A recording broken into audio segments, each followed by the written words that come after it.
ಈಗ ಮೊದಲ ಪ್ರಶ್ನೆ ಸರ್, ಕುಮಾರ್ ಸರ್, ಈಗ ಸದ್ಯಕ್ಕೆ ಕಾಂಗ್ರೆಸ್ ಪಕ್ಷದಲ್ಲಿ ಹೈಕಮಾಂಡು ಸಂಪೂರ್ಣವಾಗಿ ಮೌನವಾಗಿದೆ ಸರ್. ಮುಂಚೆಕೇನು ಹೇಳ್ತೀನಿ ನಿಮ್ಮ ಹೈಕಮಾಂಡ್ ಅಂದರೆ ನಾವೇ ಸಚಿವ ಸಂಪುಟ ವಿಸ್ತರಣೆಯನ್ನು ಮಾಡ್ತೀವಿ, ನಾವು ಯಾರು ಇನ್ ಆಗ್ತಾರೆ ಯಾರು ಔಟ್ ಆಗ್ತಾರೆ ಎಲ್ಲ ನಾವೇ ಡಿಸೈಡ್ ಮಾಡ್ತೀವಿ ಅಂತ ಹೇಳ್ತು ಸರ್. ಈಗ ಈ ಒಳಬೇಗುದಿಯನ್ನು ನೋಡಿಯೂ ಕೂಡ ಹೈಕಮಾಂಡ್ ಯಾಕೆ ಸುಮ್ಮನೆ ಕೂತಿದೆ ಅಂತ, ಇದು ನುಂಗಲಾರದ ತುಪ್ಪವಾಗ್ತಾ ಇದೆಯಾ ಕಾಂಗ್ರೆಸ್ಗೆ? ಖಂಡಿತವಾಗಿ ಆ ಮಾತನ್ನು ಕಾಂಗ್ರೆಸ್ ಪಕ್ಷ ಒಪ್ಪೋದಕ್ಕೆ ಸಾಧ್ಯ ಇಲ್ಲ.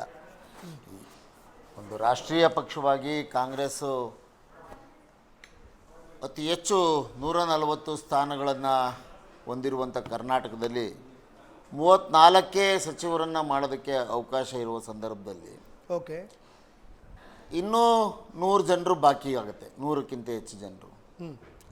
ಹಾಗಾಗಿ ಕೆಲವು ಸಂದರ್ಭದಲ್ಲಿ ಅತಿ ಹೆಚ್ಚು ಶಾಸಕರು ಮತ್ತು ಹೆಚ್ಚು ಬಾರಿ ಗೆದ್ದಿರೋರು ಮತ್ತು ಬೇರೆ ಬೇರೆ ಜಿಲ್ಲೆಗಳಲ್ಲಿ ತಮ್ಮ ಜಿಲ್ಲೆಗೆ ಅವಕಾಶ ಸಿಕ್ಕಿಲ್ಲ, ನಮ್ಮಲ್ಲಿ ಯಾರಿಗಾರು ಒಬ್ರಿಗೆ ಮಾಡಬೇಕಾಗಿತ್ತು ಅಂತ ಹೇಳಿ ಏನು ಇವತ್ತು ಮಾತನಾಡ್ತಾ ಇದ್ದಾರೆ, ಅವರೆಲ್ಲರೂ ಕೂಡ ನಮ್ಮ ಮಾನ್ಯ KPCCಯ ಅಧ್ಯಕ್ಷರಾಗಿರುವಂಥ ಶ್ರೀ BK ಹರಿಪ್ರಸಾದ್ ಅವರನ್ನ ಭೇಟಿಯಾಗಿ ತಮ್ಮ ಏನು ಹಳಲಿದೆ ಮತ್ತು ಅವರನ್ನು ನಮ್ಮನ್ನು ಏನು ಕಾರಣಕ್ಕಾಗಿ ನಮ್ಮನ್ನು ಸಚಿವ ಸಂಪುಟದಲ್ಲಿ ಸೇರಿಸ್ಕೊಂಡಿಲ್ಲ ಅನ್ನೋದನ್ನು ಕೆಲವು ಪ್ರಶ್ನೆ ಎತ್ತಿದ್ದಾರೆ. ಆ ಪ್ರಶ್ನೆಗಳಿಗೆ ಉತ್ತರ ಕೊಡುವಂಥ ಕೆಲಸ ಮತ್ತು ಅದಕ್ಕೆ ಏನು ಕಾರಣ ಇದೆ ಅಂತ ಹೇಳುವಂಥ ಕೆಲಸ ನಮ್ಮ ಪಕ್ಷದ ಅಧ್ಯಕ್ಷರು ಸಬಲ ರೀತಿಯಲ್ಲಿ ಎಲ್ಲರನ್ನು ಕರೆದು ಮಾತನಾಡಿಸಿ ಇದನ್ನೆಲ್ಲ ಹೈಕಮಾಂಡ್ಗೆ ತಲುಪಿಸ್ತೇನೆ, ಅಲ್ಲಿಂದ ಏನು ಉತ್ತರ ಬರುತ್ತೋ ಅದು ನಿಮಗೆ ತಿಳಿಸ್ತೇನೆ ಅಂತ ಹೇಳಿದ್ದಾರೆ.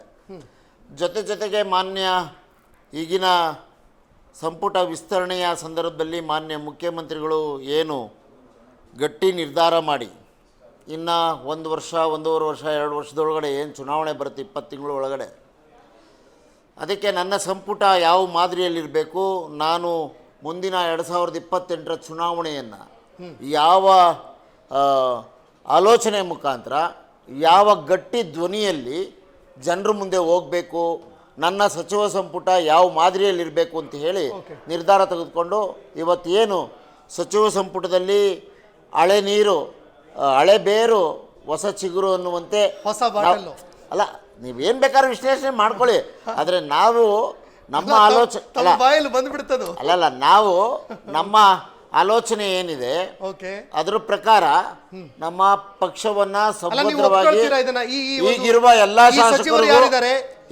ಎಲ್ಲಾ ಶಾಸಕರಿಗೂ ಮುಂದಿನ ಚುನಾವಣೆಯಲ್ಲಿ ಕಾಂಗ್ರೆಸ್ನಿಂದ ಬಿಫಾರಂ ಕೊಡುವುದು ಅಲ್ಲದೆ ಜೊತೆಗೆ ಈಗ ಏನು ಕೆಲಸ ಮಾಡ್ತಿದ್ದಾರೆ ಆ ಸಚಿವರು ನಿಮ್ಮ ಹೈಕಮಾಂಡ್ ನಿರ್ಧಾರವನ್ನು ಒಪ್ತೀರಾ ನೀವು? ಏನು ಉಸ್ತುವಾರಿ ನಿಮ್ಮ ಹೈಕಮಾಂಡ್ ನಿರ್ಧಾರನ ಒಪ್ತೀರಾ ನೀವು? ಖಂಡಿತ ಒಪ್ಪಲೇಬೇಕು, ಎಲ್ಲರೂ ಒಪ್ಪಲೇಬೇಕು. ಕಾರ್ಯಕರ್ತರು ಹೋರಾಟ ಮಾಡ್ತಾ ಇದ್ದಾರೆ, ಕಾರ್ಯಕರ್ತರು ಹೋರಾಟ ಮಾಡ್ತಾ ಇದ್ದಾರೆ, ನಮ್ಮನೆಯವರೇ, ನಮ್ಮನೇಲಿ ಅಲ್ಲದೆ ಇನ್ನಾರು ಕೇಳಕ್ಕಾಗತ್ತೆ? DK ಶಿವಕುಮಾರ್ ಅವ್ರ ವಿರುದ್ಧ ಘೋಷಣೆ ಕೂಗ್ತಾ ಇದ್ದಾರೆ. ಪಕ್ಷದ ಮನೆ ಬಾಗಿಲಲ್ಲಿ ಕೇಳಕ್ಕಾಗತ್ತಾ? DK ಶಿವಕುಮಾರ್ ಅವ್ರ ವಿರುದ್ಧ ನಿಮ್ಮದೇ ಕಾರ್ಯಕರ್ತರು ಘೋಷಣೆ ಕೂಗಿದ್ದಾರೆ. ಕೂಗ್ಲಿ, ಏನ್ ಸಂತೋಷ ಇದೆ. ನಮ್ಮ ಅಣ್ಣನ್ನ ತಮ್ಮ ಕೂಗಿದ್ರೆ ಏನ್ ತಪ್ಪೇನಿದೆ? ಅಣ್ಣ ನೀನ್ ಸರಿ ಕೆಲಸ ಮಾಡ್ತಿಲ್ ಕಣ ಅಂತಂದ್ರೆ ಏನ್ ತಪ್ಪೇನಿದೆ ಅದ್ರಲ್ಲಿ? ಆಯ್ತು ಕಣಪ್ಪ ತಮ್ಮ ಸರಿ ಮಾಡ್ತೀವಿ ಬಿಡು ಅಂತ ಹೇಳ್ತೇವಪ್ಪ. ಅಣ್ಣ ತಮ್ಮಂದಿರು ಅಕಸ್ಮಾತ್ ಇರಿ ಸರ್, ನಾನು ಫಸ್ಟ್ ರಿಯಾಕ್ಷನ್ ಅಂದ್ರೆ ಕೆಲಸ ಬಿಜೆಪಿ ಅವ್ರಿಗೆ ಯಾಕಪ್ಪ ಹೋಯ್ತು ಅಷ್ಟ್ ಬೇಗ? ನಿಮ್ಮ ಅವಕಾಶ ಬಂದಾಗ ಶಿವಕುಮಾರ್ ಕೆಲಸ ಸರಿಯಾಗಿ ಮಾಡ್ತಾ ಇಲ್ಲ, ಅವಕಾಶ ಬಂದಾಗ ಏನ್ ಸರ್ ಇವರು ಅವಸರ ಅವಸರ ಇವರು ಅವಸರ ಪಡ್ತಿದ್ದಾರೆ.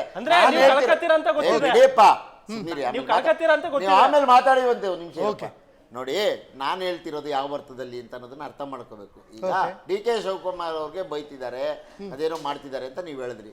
ನಮ್ಮ ಅಣ್ಣ ತಮ್ಮಂದಿರ್ತಾನೆ, ಬೇರೆಯವ್ರು ಯಾರಲ್ವಲ್ಲ, ಸರ್ ಮಾಡ್ಕೋತೀವಿ, ತಮ್ಮನ್ ಕರಿತೀವಿ ಮಾತಾಡ್ತೀವಿ, ಅಲ್ಲ ಅಣ್ಣ ಆದ್ರೆ ಅಣ್ಣನ್ ಕರಿತೀವಿ ಮಾತಾಡ್ತೀವಿ, ನೋಡಪ್ಪ ನಿನ್ ಕಿರಿಯ ತಮ್ಮ ಹಿಂಗ್ ಮಾಡ್ಕೊಂಡಿದೀನಿ, ಹಿಂಗಾಗತ್ತೆ ನಿಮ್ಗೆ ಹಿಂಗೆಲ್ಲ ಹಿಂಗ್ ಮಾಡ್ತೀವಿ ಅಂತ ಇದನ್ನು ಮುಂಚೆನೇ ಮಾಡಬಹುದಾಗಿತ್ತಲ್ಲ ಸರ್? ಇಷ್ಟು ದಿನ ಏನು ಮಾಡ್ತಾ ಇದ್ರಿ? ಈಗಾಗಲೇ ಸ್ಪಷ್ಟಪಡಿಸಲಾಗಿದೆ ಹೈಕಮಾಂಡು. ಈಗೇನು 2.5 ವರ್ಷ ಆಗಿರುವಂತ ನಿಗಮ ಮಂಡಳಿಗಳು ಪ್ರತಿಯೊಬ್ಬರದು ರಾಜೀನಾಮೆ ತೆಗೆದುಕೊತಾ ಇದ್ದಾರೆ. ತನ್ವೀರ್ ಸೇಠ್ ಅವ್ರು ಏನ್ ಹೇಳಿದ್ರು ಸರ್? ಒಂದ್ ನಿಮಿಷ ನೋಡಿ ಸರ್, ನಾವು ಯಾರ ಬಗ್ಗೆನೂ ಅಲ್ಗೆಳಿತಾ ಇಲ್ಲ. ಎಲ್ಲಾ ಹಿರಿಯ ನಾಯಕರು ಕಿರಿಯ ನಾಯಕರುಗಳು ಪಕ್ಷ ವಿರೋಧಿ ಚಟುವಟಿಕೆ ಯಾರು ಮಾಡಿದ್ರು? ನಮ್ಮ ಪಕ್ಷವನ್ನ ಸುಭದ್ರವಾಗಿ ಕಟ್ಟುವಲ್ಲಿ ಕೆಲಸ ಮಾಡಿರುವ ಎಲ್ಲಾ ನಾಯಕರುಗಳಿಗೂ ನಮ್ಮ ಹೈಕಮಾಂಡ್ ಮತ್ತೆ ನಮ್ಮ ಮಾನ್ಯ ಮುಖ್ಯಮಂತ್ರಿಗಳು ನಮ್ಮ ಮಾಜಿ ಮುಖ್ಯಮಂತ್ರಿಗಳಾದಂಥ ಸಿದ್ದರಾಮಯ್ಯನವರು ಅವ್ರಿಗೆಲ್ಲ ಏನೇನು ಜವಾಬ್ದಾರಿಗಳು ಕೊಡಬೇಕೋ ಕೊಡುತ್ತೆ ಮತ್ತು ಅವರನ್ನ ಪಕ್ಷದೊಳಗಡೆ ಸರಿಯಾಗಿ ನಡೆಸ್ಕೊಳ್ಳಾಗುತ್ತೆ. ಇಷ್ಟು ಮಾತ್ರ ಸತ್ಯ.